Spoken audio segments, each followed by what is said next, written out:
নমস্কার, people's voice নিউজে আপনাদের সবাইকে স্বাগত। চলুন ঘড়ির কাঁটাটা কয়েকটা বছর পিছিয়ে দিই।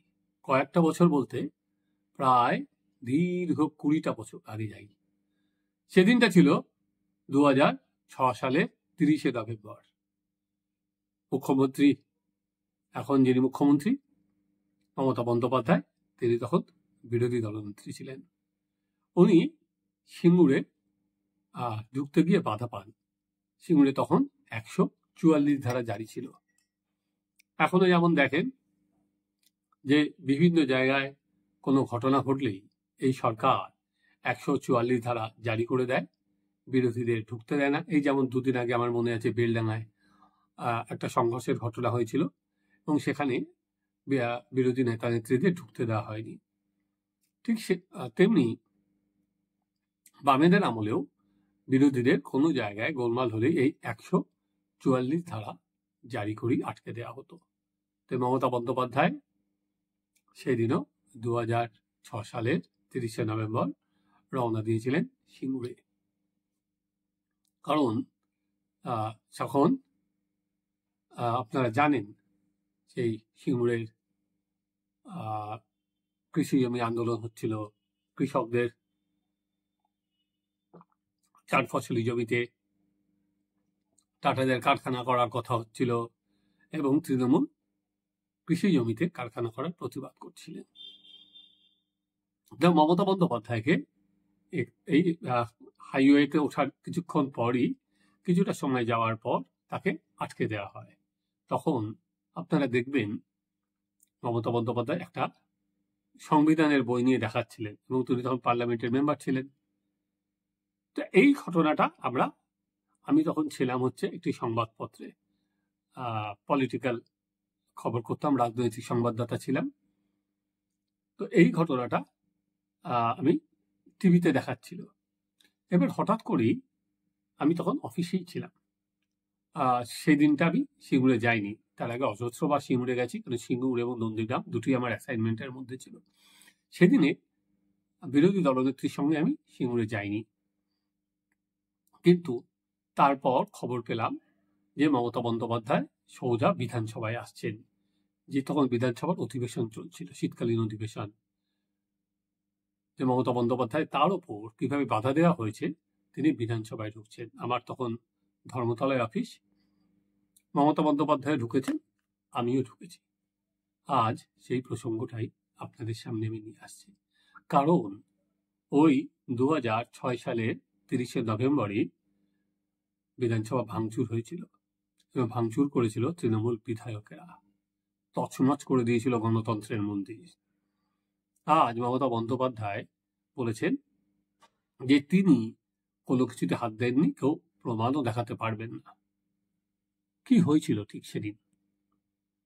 মমতা বন্দ্যোপাধ্যায় বিধানসভায় হৈ হৈ করে ঢুকলেন, তার হাতে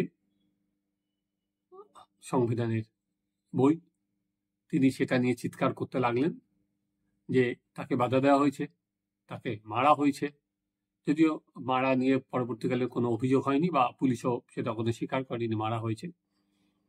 এরপর বেশ কিছু সময় মমতা বন্দ্যোপাধ্যায় একাই বিধানসভায়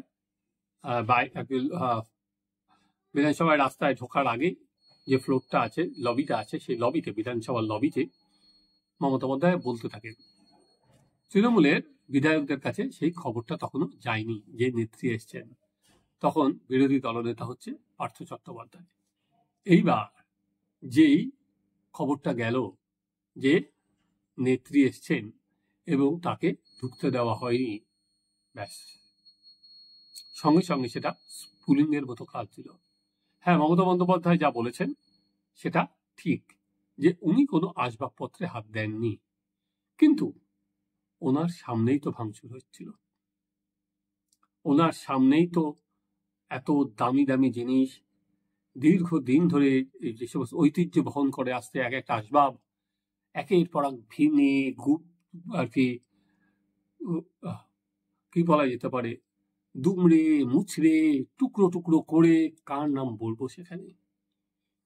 অধুনা মমতা বন্দ্যোপাধ্যায়ের পাশে থাকা এক মন্ত্রী, যাকে এখন জগাই মাথায়ের একজন বলতে পারেন, তিনি তো তার পায়ের মধ্যেই চালিয়ে দিয়েছিলেন উত্তেজনায়।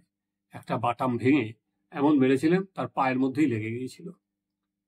তখন সোনালী ছিলেন, অশোক দেব ছিলেন, আপনারা দেখবেন সেখানে তখন বাহুবলী তৃণমূলের বিধায়ক অর্জুন সিং ছিলেন। কারা না, মমতা বন্দ্যোপাধ্যায় যেমন নিজে ভাঙেননি, তেমন কিন্তু তিনি নিজে কাউকে মানাও করেননি যে না আমি আছি অ্যাজ এ নেত্রী, তোমরা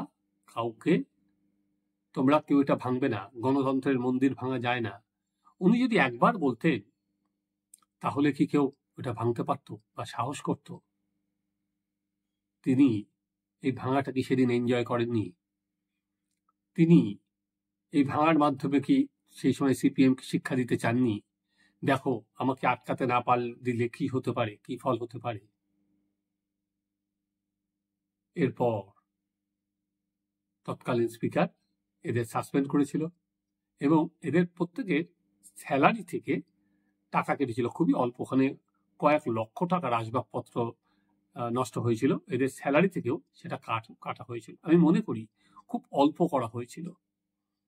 এদের ওই পুরো আর যে কটা বছর ছিল বহিষ্কার করা উচিত ছিল। এরা সেদিন যা কাণ্ড কারখানা করেছিলেন। এই প্রসঙ্গ আজকে তুলে আনলাম কারণ মমতা বন্দ্যোপাধ্যায় আজকে বিধানসভায় দাঁড়িয়ে বলেছেন যে তিনি সেদিন বিধানসভা ভাঙচুরের সময় ছিলেন না, কেউ প্রমাণ করতে পারবে না। অন রেকর্ড উনি রেকর্ড করিয়েছেন। ঠিক, আমি আবারও বারবার বলছি, উনি নিজে কিছু থাকেননি, কিন্তু ওনার উপস্থিতি ওনার দলের বিধায়কদের উৎসাহিত করেছিল বলতে পারেন, বহু গুণ উৎসাহ বেড়ে গিয়েছিল, কারণ উনি তো না করেননি। একজন নেতা, তার সামনে তার কি বলতে পারবেন অন্য ক্যাডাররা, তার অন্য নেতারা নেত্রীর সামনে ভাঙচুর করবেন আর নেত্রী তারপরে বাধা দেবেন না, তারপরেও তারা তো অবলীলায় সেটা চালিয়েই যাবেন। তারা মনে করছেন যে তখন সবাই নেত্রীকে দেখাতে চাইছে, দেখো আমি দিদির সাথে এত কিছু হচ্ছে, এবং তারা বলে বলে ভাঙছেন। সেই দৌড়াদৌড়ি, আপনারা সেই ভিডিও যদি দেখেন, আমি আর দেখাচ্ছি না সেই ভিডিও, এই ভিডিও আপনারা ইউটিউবেও দেখবেন, এভাবে দুমড়ে দুমড়ে সবকিছু ভাঙা হচ্ছিল, কারণ তারা সবাই নেত্রীকে দেখাতে চাইছিলেন যে নেত্রীর অপমান আমাদের অপমান। সেদিনকে মমতা বন্দ্যোপাধ্যায় সেটা উপভোগ করেননি, যে যদি পুলিশ আমাকে আটকায় তাহলে আমরাও কি করতে পারি। এবার দ্বিতীয় ঘটনায় আসি। এবার হ্যাঁ, তারপরে পুরস্কার শেষ করিনি। তারপর মমতা বন্দ্যোপাধ্যায় এই ঘটনা হয়ে যাওয়ার পর সবাই যখন শান্ত, উনি চলে গেলেন হচ্ছে পার্থ চট্টোপাধ্যায়ের ঘরে। পার্থরা তখন বিরোধী দল নেতা, তার জন্য আলাদা ঘর ছিল, যে ঘরে এখন শুভেন্দু অধিকারী বসেন। তো অনেকক্ষণ সেখানে আমরা বসেছিলাম, অনেকক্ষণ কথাবার্তা হলো যে আবার কিভাবে উনি সিঙ্গুরে যাবেন। বললো যাই হোক, ওখানে প্রাচীর উঠুক, সে প্রাচীর উঠলেও তৃণমূল কংগ্রেস থাকতে দেবে না, মানুষ ভেঙে দেবে। তো নানা কথা বলে উনি সন্ধ্যাবেলায় সেখান থেকে বেরিয়ে গেলেন। এই ছিল সেদিনের ঘটনা। উনি যেমন ভাঙচুরও করেননি, উনি ভাঙচুর করতে মানাও করেননি। এবং এতদিন পর তৃণমূল কংগ্রেস কিন্তু সেই ঘটনার জন্য ক্ষমাও চায়নি। যেমন আমরা দেখেছি এই যে দিল্লিতে যেমন যেখানে শিখ নিধন হয়েছিল, পরবর্তীকালে কিন্তু রাহুল গান্ধী তার জন্য ক্ষমা চেয়ে নিয়েছিলেন। কিন্তু তৃণমূল কংগ্রেস, এটাও তো গণতন্ত্রের নিধন, ওখানে ভাঙচুর মানে গণতন্ত্রের নিধন। তৃণমূল কিন্তু আজ পর্যন্ত ক্ষমা চাননি। এরপর আসা যাক মমতা বন্দ্যোপাধ্যায় যেটা বলেছেন যে কাগজপত্র ছুঁড়ে ফেলা নিয়ে। উনি আজকে বিধানসভায় যুক্তি দিয়েছেন যে উনি যে কাগজ ছুঁড়েছিলেন সে দীর্ঘদিন ধরে বলতে দেয়া হতো না, উনি একজন সাংসদ ছিলেন, তাই জন্য উনি আর কি জাস্টিফাই করেছেন তার কাগজ ছোড়া। সেখন ডেপুটি স্পিকার বসেছিলেন, তো সেটা কি করে জাস্টিফিকেশন হয়? আজকে শুভেন্দু অধিকারীও তো একটা জাস্টিফিকেশন দিতে পারে, অগ্নিমিত্রা পালও তো একটা জাস্টিফিকেশন দিতে পারে। অন্যায়টা তো অন্যায়, সেটা একজন সাংসদ হিসেবে ডেপুটি স্পিকারের মুখে কাগজ ছুঁড়ে মারাটাও অন্যায়, শুভেন্দু অধিকারী কুচি কুচি করে কাগজ কেটে যে স্পিকারের দিকে ছুঁড়েছেন, তাহলে সেটাও অন্যায়। ফলে নিজে অন্যায়টাকে জাস্টিফাই করে শুভেন্দু অধিকারী অন্যায়কে অন্যায় বলা কি যায়? ফলে মমতা বন্দ্যোপাধ্যায় যে কথা বললেন, ফলে উনি কিন্তু এই দুটো ইস্যুতে আমি আজকে রাখলাম। আরো অনেক ইস্যু বলেছে, সেগুলো নিয়েও আমি আপনাদের সামনে আসবো। উনি কিন্তু নিজেই প্রশ্ন তুলে দিলেন। বরঞ্চ আজকে উনি যদি সেদিনের ঘটনার জন্য ক্ষমা চাইতেন, আজকে তো বহুদিন আগের ঘটনা, 2006 থেকে আবার একটা ভোটের সময় হয়ে গেল, তাহলে কিন্তু তৃণমূল কংগ্রেসের কোনো ক্ষতি ছিল না, বরং সারা জীবনের মতো এই ম্যাটারটা এন্ড হয়ে যেত। কিন্তু তিনি সেটা শেষ করতে দিলেন না। চলুন আগামী দিনে আবারও বলে না, রাজনীতিতে পিছনে যা কিছু থাকে সেটা টেনে ধরে। তাই তৃণমূল কংগ্রেসকে এই বিধানসভা ভাঙচুর কিন্তু বারবার করেই টেনে ধরবে। আপনারা দেখতে থাকুন আমাদের চ্যানেল সাবস্ক্রাইব করুন, আপনাদের মতামত জানান।